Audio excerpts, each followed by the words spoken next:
Spurgeon here with RevZilla, and in this video we're going to break down how to install a Fender Eliminator kit on your motorcycle. Now, regardless of what you want to call these, a Fender Eliminator kit, a tail tidy, an undertail kit, they're all going to serve the same purpose. And the functionality here is to clean up the look of your motorcycle by removing that large plastic rear fender piece that's really only utilized to give engineers a place to hang the license plate as well as your turn signals. Now, that being said, keep in mind that installing this kit to your bike really is going to give you no functional performance upgrades. It's purely an aesthetic modification, but it's a very popular one at that.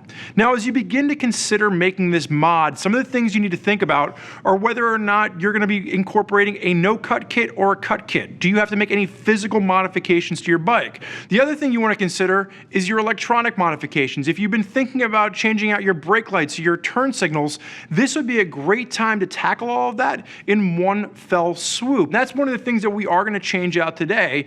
With the kit that we've chosen, the Yoshimura kit, we are going to go ahead and we're going to replace the OEM turn signals as well as adding the Fender Eliminator kit. Now, in terms of installation, this is going to be a 1 out of 3 on our Beard scale of difficulty. It's something that everyone out there should be able to tackle, but that is going to depend on which kit you go with, because some of these kits are going to require a little bit more of an electrical lift than others. Some will require some cutting and some crimping, and if you're not comfortable with electrical work, that might be something you want to farm out to a professional mechanic. As for us, we're going to take the Yoshimura kit right now and install it on our Ninja 400. Now, anytime you're making a modification to your motorcycle, it's a great idea to keep the factory shop manual handy. Now, that being said, I went ahead and I read through my Yoshimura instructions, and they do a great job of breaking down the removal of the factory option as well as the installation of the actual Fender Eliminator. That being said, not all instructions are created equal, so I would encourage you to go ahead and read through PDF versions of the instructions for your kit in advance before starting the job. You can find those PDF instructions on the RevZilla product pages, or if you don't see them there, you can always check out the OEM's website. So we're going to kick things off today by actually starting the removal of this fender from the motorcycle. Now, the first step is going to be to remove the passenger seat to gain access to the wires and the 4 fender bolts underneath. Now, once you have the seat off, you want to go ahead and find your license plate and turn signal wires, and we're going to disconnect them from the harness.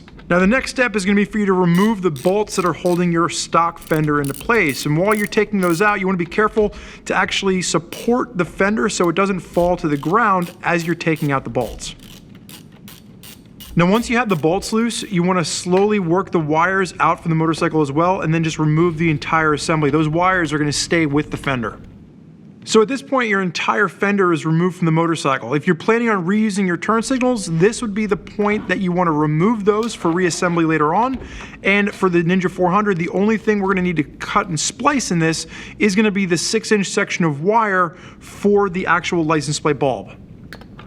Now, once you have everything removed, you want to make sure you don't throw anything away. A lot of times you're going to have to reuse actual factory hardware when remounting kits, and it's important if you want to ever return this to stock, you have all the parts that you pulled off of it.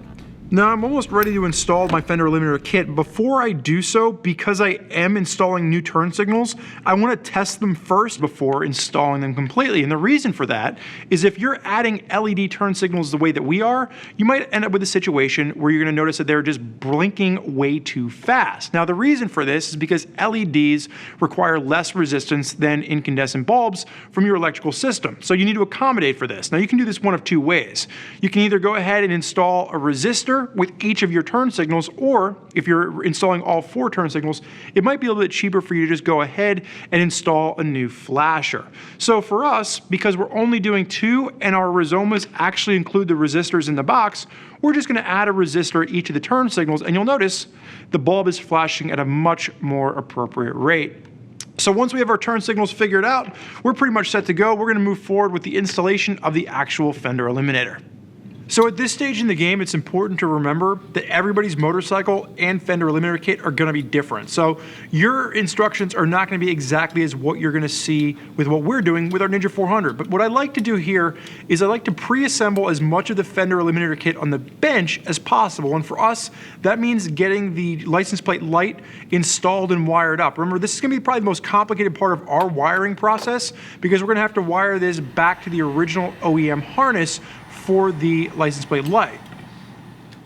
Now once I have my light wired up to my OEM connector, I'm going to run this up to the bike and I'm going to reuse my original OEM hardware to get the base plate mounted to the actual motorcycle. So you'll notice with this Yoshi kit that I'm now going to use the license plate as a structural support to mount the turn signal brackets. While all kits will be different, this is pretty much a universal step across the board for the Yoshimura Fender Eliminator kit.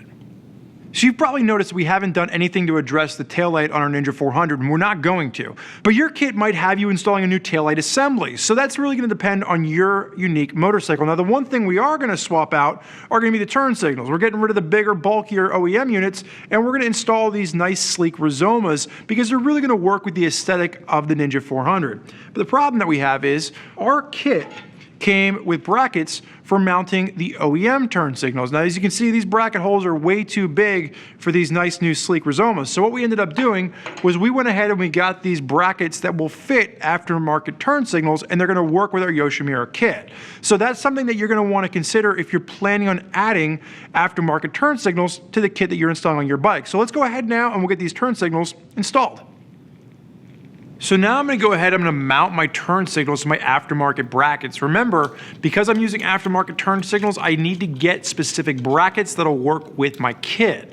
Now you want to make sure that you go ahead and tighten these down, and you also want to make sure that you straighten and aim the turn signals so they match on both sides. Once those turn signals are mounted in there, you want to fish the wires up into the motorcycle itself. Now you want to do this one at a time to make sure you have room to get into the small passageway. And the other thing is, if you are using resistors the way that we are, do not install those first. You want to run the wires up into the bike and then add the resistors. So I've got my resistors plugged into my OEM adapters. I'm going to then plug those into the turn signals themselves and then plug that directly into the wiring harness. I'm also going to go ahead and plug my wiring harness in for my license plate light.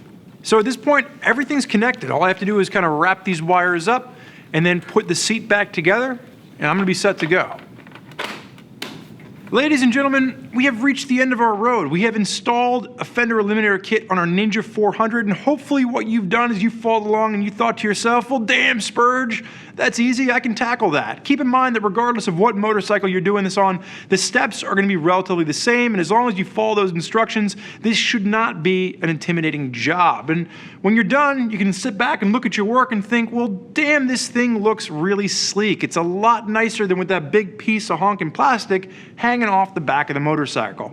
And if you've liked this video, if you want to make sure you catch more of our content, now would be the time you want to hit that subscribe button on YouTube to keep up with all the videos we have rolling out. And if you want to see more of the how-to content that we already have, make sure you check out our how-to playlist. I want to thank you for joining us today for this look at how to install a Fender Eliminator. I'm Spurge. Enjoy the ride.